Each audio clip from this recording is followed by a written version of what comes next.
on ne peut pas vraiment parler des crypto-monnaies de manière générale. À l'heure actuelle, il y a à peu près 10 000 cryptos actifs en circulation. Et il faut bien garder en tête que 99% d'entre eux ne sont pas très intéressants. Au mieux, ce sont des projets trop jeunes qui pourraient disparaître du jour au lendemain et sur lesquels on ne va pas forcément aller se positionner. Donc il vous en reste une centaine qui, elles, sont intéressantes. Dans cette centaine-là, vous en avez 2 qui émergent, qui sont les cryptoactifs historiques, donc Bitcoin et Ethereum. Ces deux-là, ce sont clairement des projets d'avenir. Il y a une très forte probabilité qu'elles soient encore là dans 5, dans 10 ans et qu'elles aient pris de la valeur entre aujourd'hui et dans 5 ou 10 ans.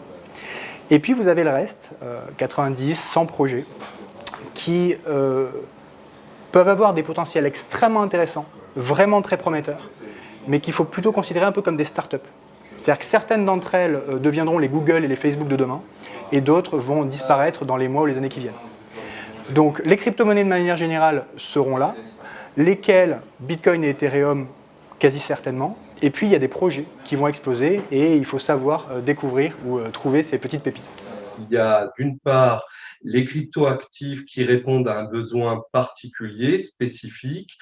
C'est le cas par exemple du Ripple qui vise les paiements internationaux, faciliter les paiements internationaux et les transferts d'argent.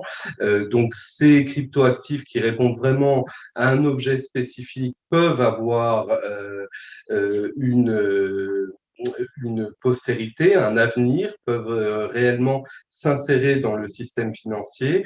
Et puis, il y a les cryptoactifs qui, eux, ont une visée monétaire globale. C'est le cas, par exemple, du Bitcoin ou c'est le cas, par exemple, du Diem de Facebook, ex-Libra. Pour cet usage monétaire global, les cryptoactifs ne sont pas un bon outil. Ils rentrent en contradiction avec les prérogatives des États. Ils posent un certain nombre de problèmes en matière de souveraineté monétaire, en matière de création monétaire, en matière de régulation financière.